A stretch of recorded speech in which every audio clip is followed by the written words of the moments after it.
rain and et cetera, et cetera. And I said, well, all I know is I can't make it fit. I just pound it into place.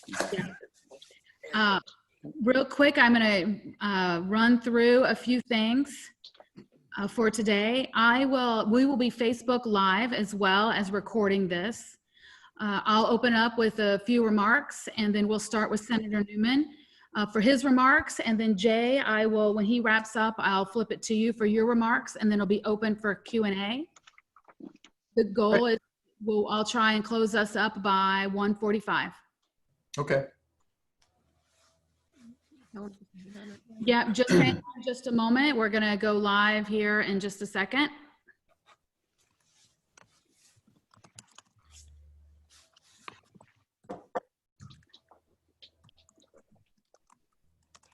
Both of you look very handsome.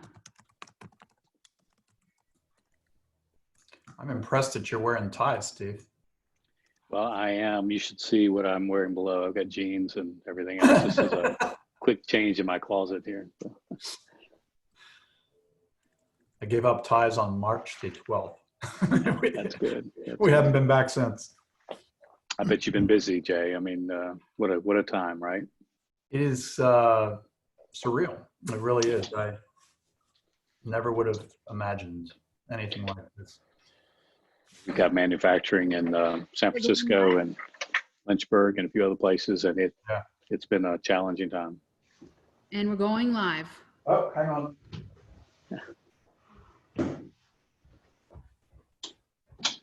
Sorry.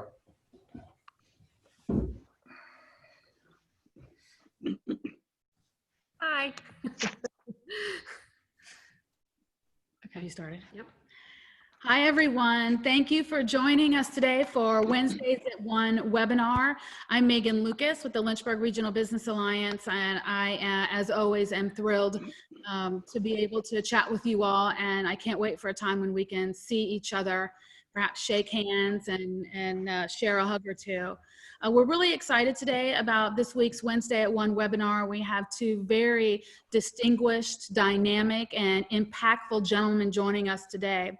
As we get rolling, and before I get to our introductions, I do want to remind everybody that questions, if you have questions for either one of our guests, that you put them in the Q&A bubble at the bottom of your screen, and we will ask those questions as they come into the question box.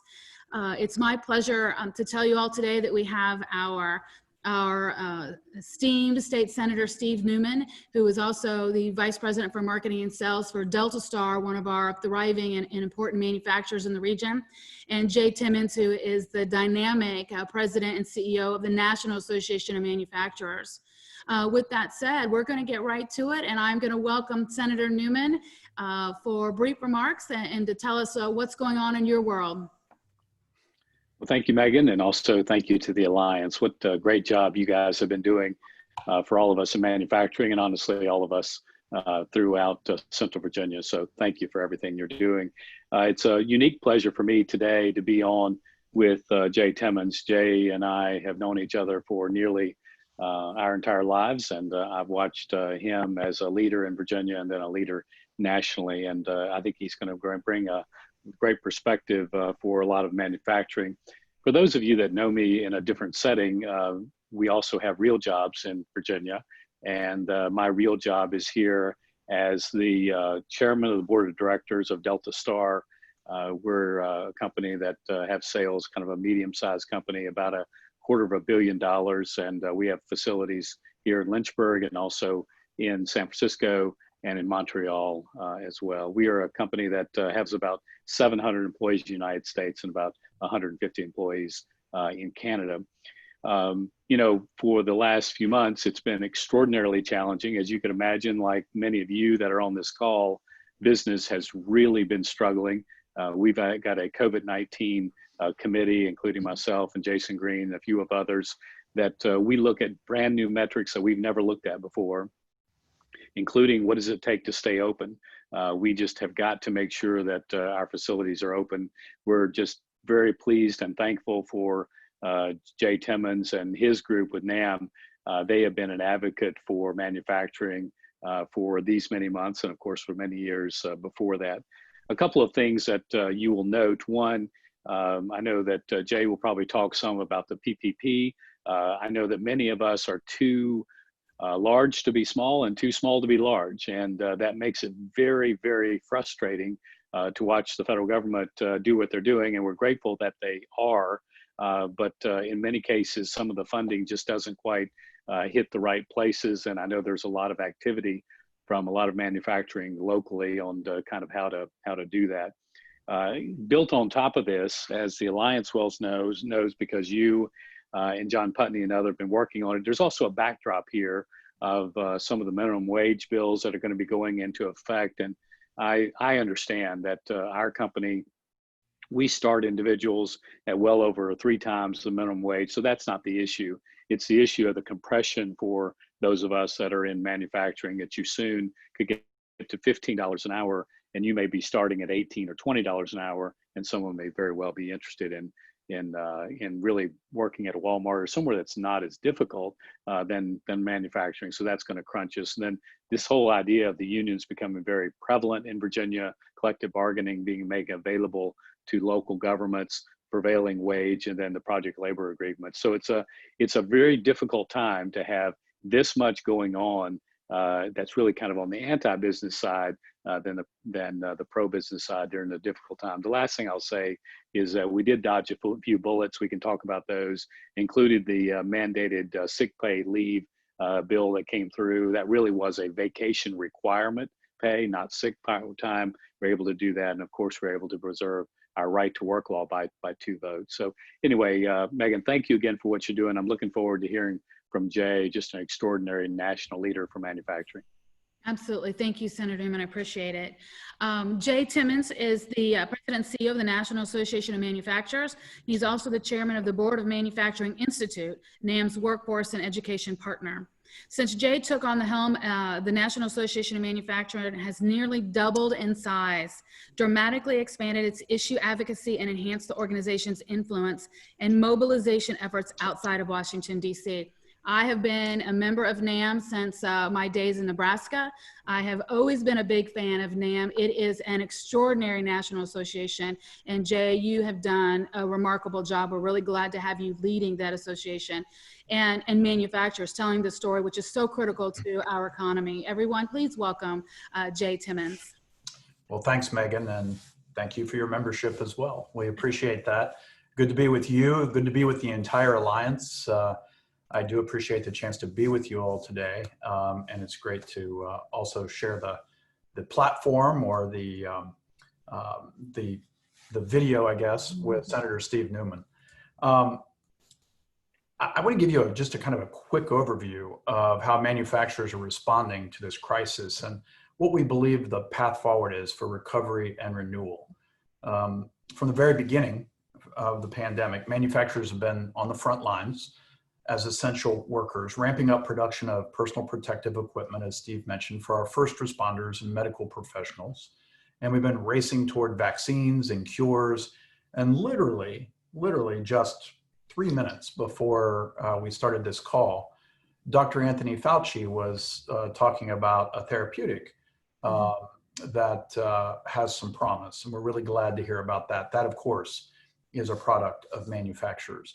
Our manufacturing workforce is producing the food and the supplies that are needed to keep our shelves stocked and keep America fed.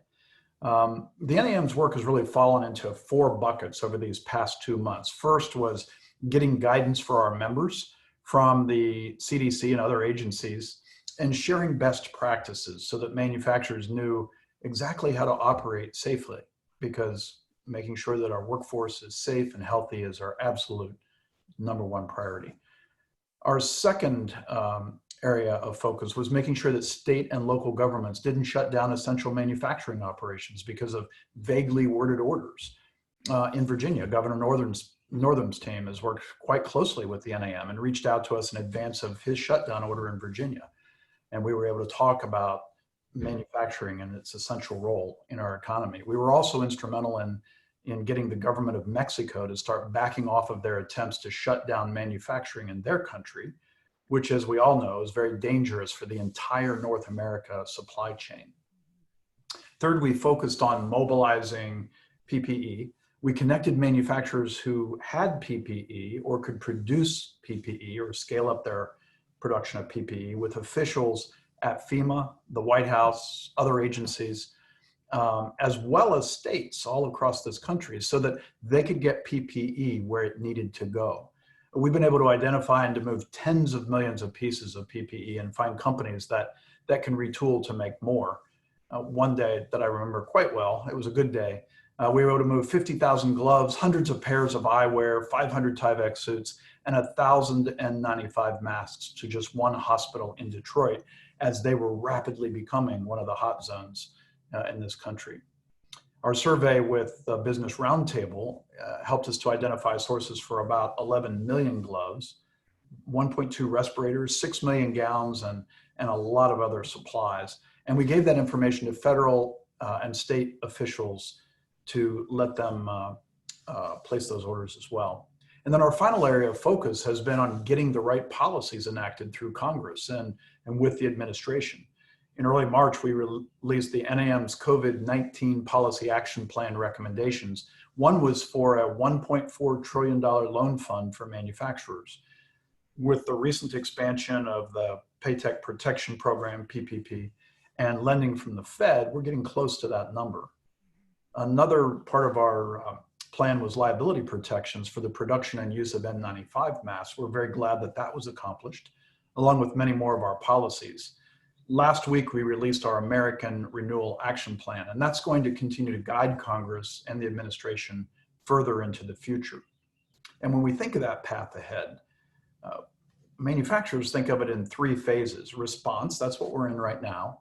Recovery, that's what we're all hoping to get into very soon, and it's happening state by state. And then renewal, which is, of course, the long-term success of our economy. So as we get through response, recovery is going to begin soon. But quite frankly, we need certain tools before that can be effective. And then with renewal, we hope to emerge even stronger than before. Because manufacturers have been operating during this crisis, we quite frankly have a lot of insight to offer. One fact has emerged is that in the absence of testing and treatments, we're going to need massive amounts of PPE. Testing is not going to be ramped up overnight. And I know that there are a lot of folks out there who are very optimistic and very positive and very aspirational. And I appreciate that. But I'm a realist. And I know that this isn't going to come soon enough for the American people to feel good about going back out into public. So what's the alternative? The alternative is PPE, not just for hospitals, not just for manufacturing facilities, but for virtually every other place of business in the United States. Absent widespread testing, this need becomes even more urgent. So the response phase of our plan focuses on ramping up that PPE production even more, because if our workers can't be confident that they're safe at work, then we're not going to be able to restart that economy safely. And the business community, it just absolutely must play a leading role here in speaking out for the need of PPE so that we're ready and we're prepared and the American people can have confidence. I think we also have a role to play in speaking out against bad actors, quite frankly. And I've been doing that because they undermine that safe reopening. And I'm talking specifically about protesters who show up at state capitals without masks, without distancing, and dragging along their children to boot. I understand First Amendment rights, I get it, but there's other ways to express yourself, because these people are not just flouting healthcare guidelines, they're risking the health of everyone around them, and most critically, the manufacturing workers who are keeping our country running and have to stay healthy and strong to get our economy going. In the media, I've been highly critical of these protesters, and the reason is because we have to protect our workers and stop anyone who's going to slow the reopening of this economy by being irresponsible and possibly causing a second wave of infection that could cripple us for good. So then moving to the recovery phase, one of our top areas of focus is liability protections. And we know, quite frankly, we know the trial bar is lurking, and they're going to try to take advantage of the situation and sue any company that they can, even those who are working diligently to do the right thing. And those are the folks like Steve's companies and others that we have to look out for sure. So our American Renewal Action Plan proposals include strong liability protections, and our Manufacturers Center for Legal Action at the NAM is leading the charge in the business community on this very issue. We have to protect those who've been trying to do the right thing. And then finally, the renewal phase, we've got to set the stage for long-term growth.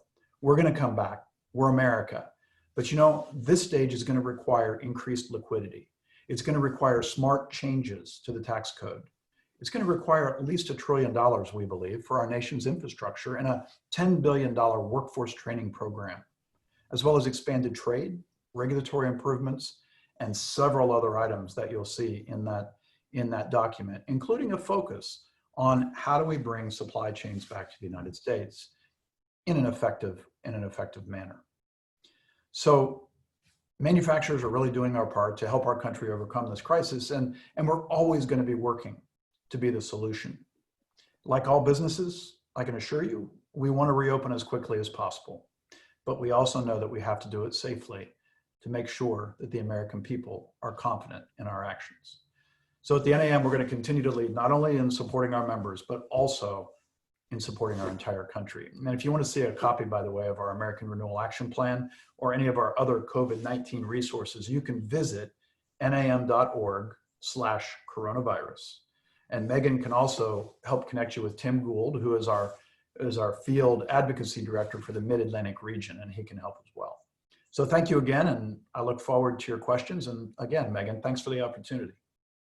You're welcome. Thank you so much. I think that the America's Renewal Plan is really a great plan. What was the team like? How did you come to put that plan together? Who was on the team? How quickly were you able to shape that? I have to brag about our policy and government relations folks at the NAM.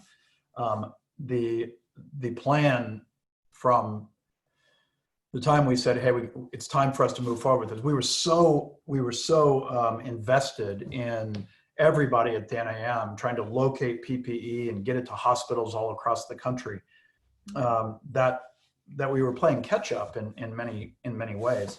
But as far as the renewal plan, we talked about it in the senior staff meeting. We said, okay, we got to get this out there. We got to make sure that we have some plans on the table, because Congress, the administration are getting ready to move. They're looking beyond response. They're looking at recovery. They're looking at beyond recovery. And I'm pretty proud of the team. They had that together in 48 hours. And those 48 hours allowed them to be able to call all of the data that we had received from our manufacturers, the things that they said that they needed for the future, for recovery and for renewal, and also to make some calls of manufacturing leaders all over the country to share some of these ideas and get their reaction. Very good. We are getting questions coming in, so I'm looking down at these different modals of communications. This one is for Steve and Steve, Senator Newman. Steve's great. And Jay. Do you have, hold on one second. Do you have any idea how many manufacturers and other businesses like retail will not be able to recover and reopen? You want to hit it Jay, first, Steve? You should start. Yeah. So I think it's too early to tell. I think we all in our hearts hope, especially those small entrepreneurs, are going to be able to make it through this. I was frankly blown away that Congress worked in a bipartisan way to create the Paycheck Protection Program.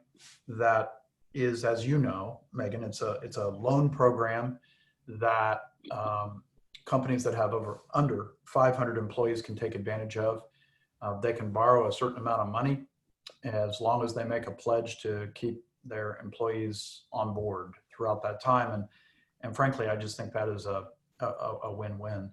The larger program, which was about $500 billion, was for larger companies. It also was a low interest loan plan. I should say the PPP loan plan was actually a program that provided forgiveness. So if you keep those employees on, the loan turns into a grant. Almost all of it turns into a grant, which I think is great for the economy. That's probably going to be, it's probably going to need to be replenished a third time, because we're hearing from several of our manufacturing members that they're having trouble accessing it. So I don't have a number specifically to answer that. I think actually manufacturing is probably going to fare a little bit better than some other sectors of the economy, because again, a lot of our manufacturers were still on the job throughout the crisis. You look at some of the other sectors of the economy. You look at restaurants. You look at even other personal services businesses.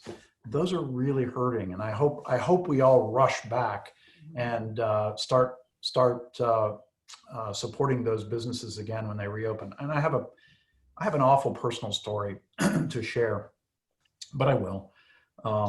It's tough actually to talk about. But one of my employees had an uncle with a small business in Virginia, and it went under. And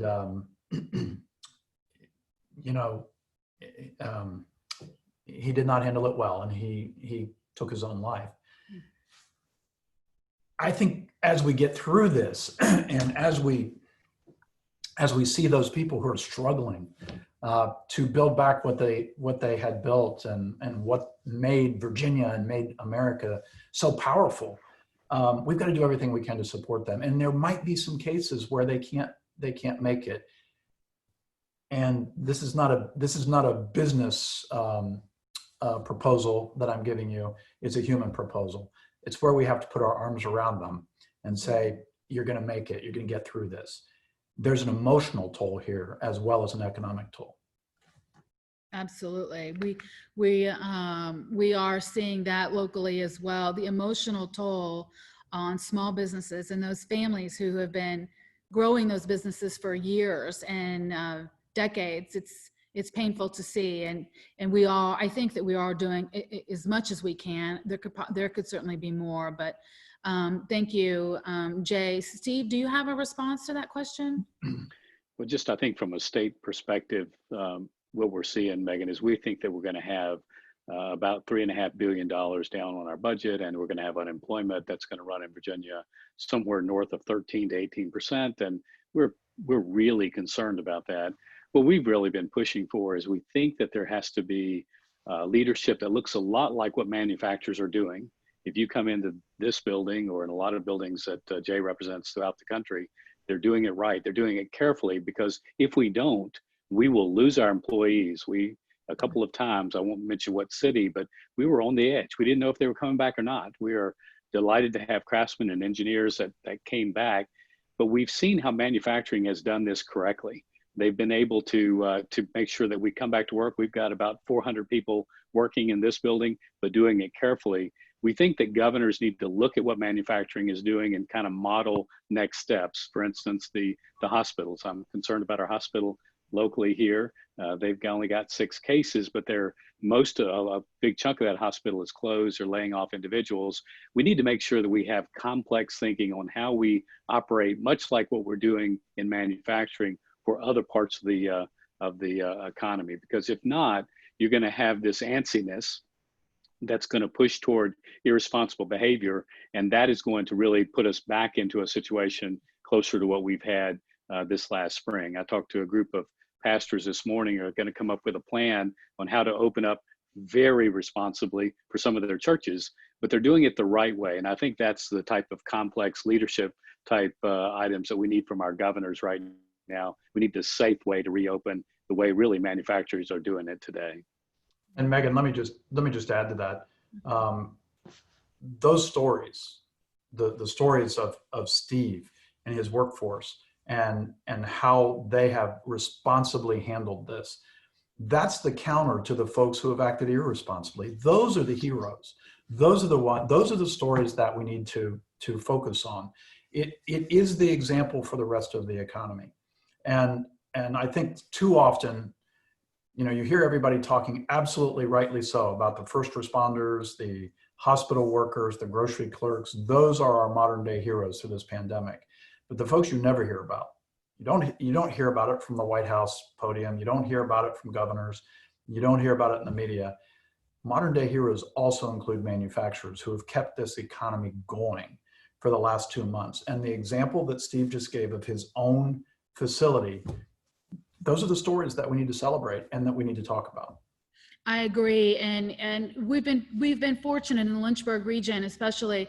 Our manufacturers are moving forward. They're producing, they're paying their employees, they're taking care of their families, and it's so important to this region, to the country, to the state. But for the Lynchburg region, having as much manufacturing as we do in this region, we are fortunate and have more and more of those great stories that you just heard from Delta Store. And you're absolutely right. And we as an organization will do better for this region to communicate those stories. Jay, we've got a question about you shared an exciting renewal plan. Are there any specific actions in the plan to ensure equity for disproportionately for African Americans in the economy? So the Paycheck Protection Program that Congress just renewed, I think it was last week. I'm losing track of time as we all are quarantined. I think it was last week that was done, perhaps the week before. There was a discussion about whether to create a set aside, if you will, for minority-owned and women-owned businesses. I actually thought that was a fine suggestion. I had no issues with that at all, but the majority decided against that. But what they did do is they increased the size of the pot so that folks could insure, so that banks could insure that all different types of businesses, all different types of ownership, all sizes under 500 could participate in that. I still think, though, that program will need to be replenished again because there's incredible demand for that. I can tell you this, we have a number of, as you might guess, I'm sure you do too, Megan, we have a number of minority and women-owned businesses that belong to the NAM. I have not heard a single instance of I'll just call it discrimination or those businesses being treated differently. I've heard several instances where banks didn't get it right for a number of businesses. But if I did hear those, I would take that on myself and would be happy to do so for anybody on this call who's experienced any type of issue with the PPP program. Yeah, and with that said, I do want to give a shout out to all of our banks who really have stepped up and have been working really hard to help their customers, their existing clients and new clients fulfill the PPP applications and those opportunities. And all businesses local and our local financial institutions have really been working hard. We haven't heard any stories either other than the traditional, we couldn't get in, we're trying, and help me find another institution that can help me. And let's really hope and hope that continues. We have a question here from a gentleman, I believe both you know, a young man, George Annis. I think you might remember George. George would like to know, what can we do to lessen our dependence on China and encourage more manufacturing in the United States, and ideally more manufacturing in the Lynchburg region, but let's just go with the United States. George, I want to know how much you paid Megan for her to call you a young man. But a lot. It's good to, I'd say it's good to see you, George, but it's good to hear from you. Look, I think we're going to need some incentives. There's something that's percolating in the White House right now. I don't know what it is, but I'm interested in finding out more about it. But we're going to need to incentivize businesses to spend their next dollar here in the United States, to hire their next worker here in the United States. Frankly, we were doing quite well before the pandemic hit, before this crisis hit. And that was because of tax reform. It was because of regulatory certainty that we were seeing over the course of the last 3 years that was coming out of Congress and the administration. Crisis hit, and then we certainly have discovered other areas where we have some weaknesses, or we need some focus, and medical supplies is one of those. As you know, George, what I should say is, I represent manufacturers in America. If I had my druthers, literally everything in the world would be made in the United States, and we'd be exporting it all over the place. That's not exactly practical or pragmatic. We can't do that. However, we could certainly be manufacturing more here than we do. One example, I had to have this conversation and I'm just trying to be factual, right? And so I had to have a conversation about making rubberized medical gloves. They're predominantly made in Southeast Asia. Kuala Lumpur was where we had 60 million gloves that we were trying to get here on the air bridge. And I had somebody in the administration kind of challenge me and say, well, why can't we get those gloves here? Why are they in Kuala Lumpur? My focus at that point was just to get gloves wherever I could find them. but the question was a good question. And my answer was, look, we don't grow rubber trees in the United States. So what we can do is we can make those here. That means we have to bring the rubber into the United States. There's transportation costs associated with that. And we have to be willing to accept as a society that we're going to pay more for certain things. There's always going to be a debate. Yes, I'll pay more. No, I won't pay more. You'll get through all that. You'll hear folks say, well, the only reason that some companies go offshore is because they want a larger profit margin. I don't believe that. I believe that the American people have decided what the market looks like. And the market for many years has called for cheaper products, less expensive products, I should say, not cheaper, less expensive products. And that's a reckoning we're all going to have to accept. Yeah.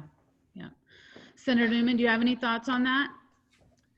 I think Jay did a great job. For us, it's really more about the more complex manufacturing.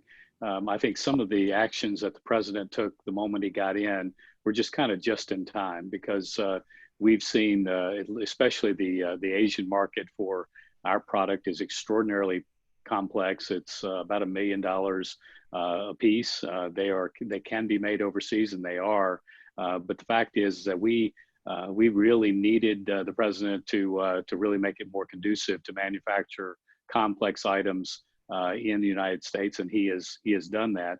Right now, I think some of the challenges are, oddly enough, making sure that we keep the ports open and make sure that we can continue to import some of the subparts, because if ever we stop that, then there's a lot of manufacturing in the United States that is doing the complex parts, but needs some of the subparts that are required from overseas. So that's important to us. And also, I think the 232, the steel 232 that the president did certainly was impactful. It was potentially a negative impact on some of us, but we understood why it was happening.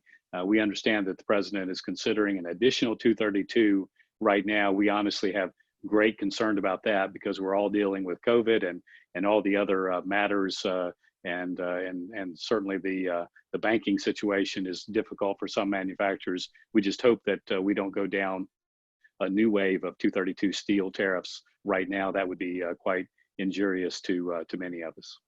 Yeah, absolutely. Jay, the manufacturing output for PPE and tests has been astonishing, but the media narrative in America has totally failed us in that regard. Can you comment on that seemingly large disconnect? The what has failed? The media has failed to on that narrative and communicate America's manufacturing response. I don't know if they failed on that. Listen, I may be one of those odd conservatives who really actually appreciates the media, even when they're annoying, because I think they keep us on our toes, and I cherish the First Amendment, something that we have that so many of these other countries that, quite frankly, we're pretty mad at right now don't have. That said, the story of what manufacturers have done, the amazing work to get PPE supply all over this country, it is kind of an untold story, but it's frightening where we were. There are so many hot zones that have been that were underprepared, and through no fault of their own. Nobody expected this, right? So we had to move into action. It was a little frustrating, and I'm sure we'll hear about this in after action reports and congressional investigations. It was frustrating that the federal government wasn't prepared for this at all either. And I would say they're still not. We have been working very hard to create with them a demand model. We kept saying we can supply it. we just don't know how much you need. So those are some disconnects that I think are going to have to be addressed in the future. And I think we're all in this together. So we need to work on that in a nonpartisan way that lets us figure out how to deal with this in the future. Yeah. But I'll say this. I'm going to repeat what I said about PPE because I don't think I can say it enough, and I'm not sure that it's sinking in with the media. This is where I would like the media to step up. We cannot open the economy without adequate supplies of PPE. We are barely getting through right now in this country with our medical facilities and manufacturing and kind of those essential workers that we talked about earlier. If we're going to open up other sectors of the economy, there has to be massive supplies of PPE. That means we're going to have to crank up production here in the United States, which we are. It means we're going to have to crank up production in overseas facilities and import it as best we can. It means we're going to have to use creatively the Defense Production Act in order to help small businesses that want to repurpose their lines and create PPE, but need access to capital through either low interest loans or even grants that can come from the government. So that is the story that I really want to be focused on right now. I don't think we need a bunch of platitudes and gratitude for what we were able to accomplish, because so many people were working around the clock to help get through to still help us get through the response phase. But we're going to have a need for much more significant supplies of PPE moving forward. I would agree with that. We're in this region. We're having the discussions about how do we get businesses to safely reopen, and I absolutely agree. Senator Newman, what does the state, aside for more PPE for the citizens, what else can our state be doing, or do you think we need to be doing to get our economy opening up again? Megan, that's a great question. We talked earlier about needing really complex thinking and complex leadership from the governor's office, and I'm thinking that on Friday we're going to really start to get some of that. I do believe that the state of Virginia in particular, we've just got to have more testing. There are so many states that are our size and larger that has much more supply on testing. I think we're going to have to do something about that. I think the leadership of our Commonwealth has got to do it. The other thing, Megan, and it's critical to our part of Virginia, is Lynchburg and our portion of Virginia, which is west of the fall line, is really quite a bit different than Northern Virginia. We love our brethren up there, but they're in a different situation, and they're in a more dangerous situation right now. But when you look at our results, we had a couple in a couple of our counties went up in the counts today, but not much. We've been relatively stable. What we've not gotten, and what we're talking to the governor's office about, is give us the number of active cases, because Bedford County, for instance, stayed at 21 for about a week, and we think the number of active cases in Bedford and Campbell and some of these areas is very low. We know at Centra we've got 6 individuals in the entire portion of that facility over there. We need to have that number of cases that are active so that we can really get into the contact tracing, so that an area like ours can come back much quicker than some other areas that have been hit harder. So when you look at what we need from a leadership perspective, I think we need the number of active cases to be traced. And then we've got a fantastic health department in Lynchburg and Southwest Virginia. I think they can do the contact tracing to allow us the opportunity to move forward more quickly. Hey, Megan, on the testing front, one thing that I'm concerned about is I think there's been so much discussion of testing in frankly, from the White House and from governors. We're just not going to be able to get that to the capacity that we need it to anytime soon, per what Steve just indicated. So we can't hold our economy hostage while we're waiting for those tests to be ramped up. And we actually don't even know how many tests per day or per week each person is going to need in order to be considered safe for the rest of the community. So again, I know I sound like a broken record. That's why we need PPE. My working assumption is everybody should assume that every other human being is contagious. So as we open up the economy, you just have to assume that you need to protect yourself as much as you possibly can. That's where PPE is going to come in. And I'm with you, Steve. I want to see those tests ramped up as soon as possible. But again, I'm kind of being pragmatic. It's manufacturers are moving as quick as we can, but it's going to be hard to get those things up to the point where we really need them, Yeah. capacity wise. My husband and I are transplants to Virginia, Professor Lucas, and we're Midwesterners, where Midwest is dominated by ag. I'm raised on a cattle ranch, and we're seeing the stories about the supply chain, about our food supply chain, and what's happening, whether it's in the milk industry or the poultry or our cattle industry. What sorts of discussions and strategies, Jay, is NAM engaging with, and Steve too, at the state level, for protecting and supporting ag? Ag is vital. Sure, it absolutely is. And I will say that first and foremost, I think all of us couldn't say that our heart goes out to all those workers who are infected. And it's a very unfortunate situation. I have a feeling that CDC and other agencies are going to be looking at why the contagion spread so quickly at those types of facilities. And I hope that we're able to get that under control very, very quickly, because that will be important, not just to the ag industry, Right. but to the food supply that is so vital in this. It's one of the most vital parts of the manufacturing sector that exists. I kind of go back to, again, those protections that we need to take in our facilities. I can't speak for whether those protections were administered properly or not in those facilities. I have no firsthand knowledge.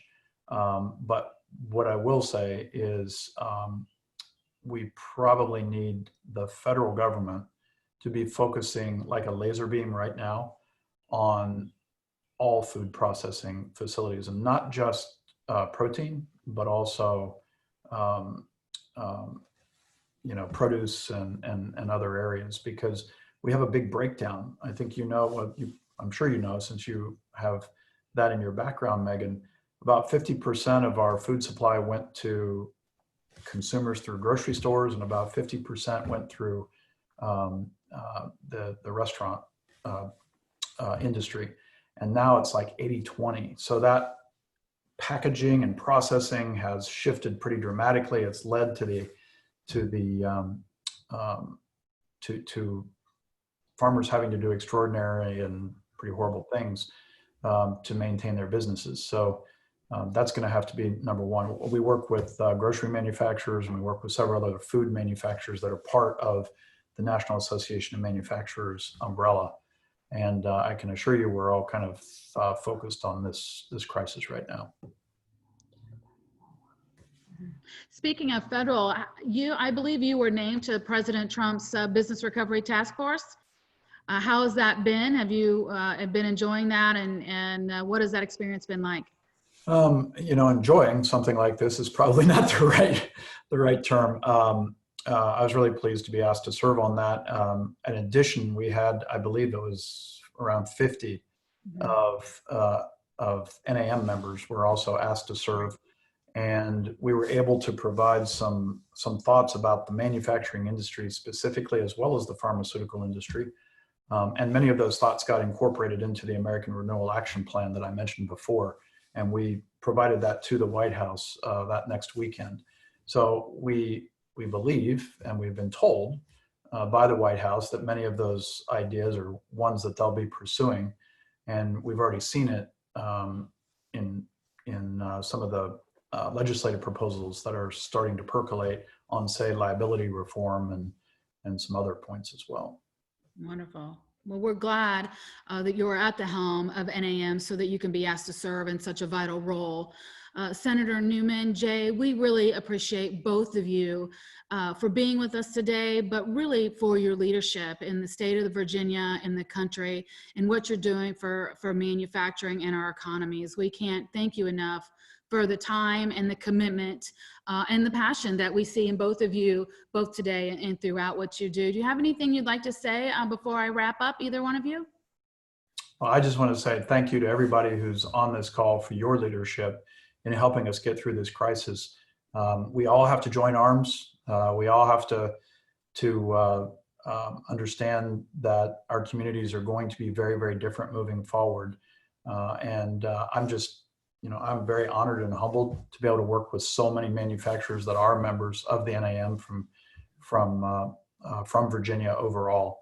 So I thank you for that. Thank you for your leadership, Megan. Thank you for your leadership, Senator Newman, Steve. Again, I do, by the way, Steve, think it's funny you didn't say how long we've known each other, and I don't blame you for that. Well, from my perspective, first, Jay, it's good to see you again. Thank you for the work you're doing for the nation. Thank you for the work that you've done for our employees that are here in this facility, because some of that framework has come down to really many of us in manufacturing. And to Megan, Megan, thank you for the forums.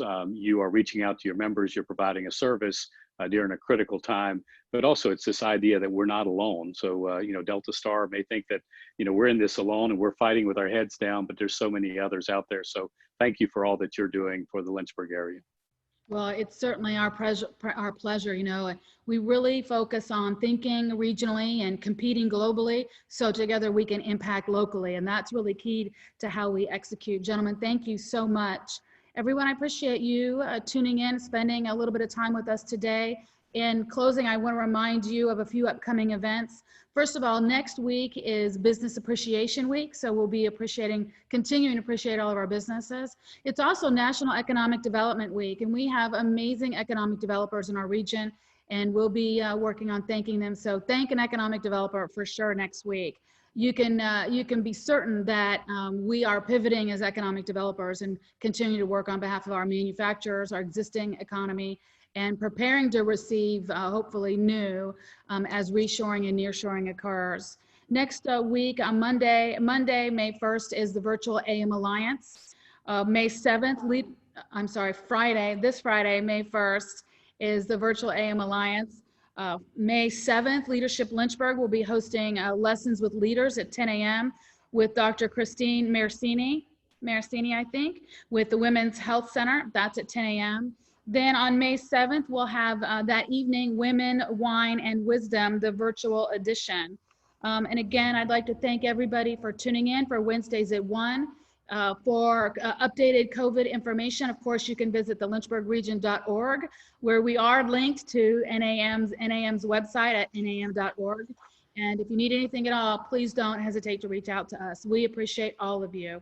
Have a great day. Thanks again, Jay. Thanks again, Senator Newman. Okay.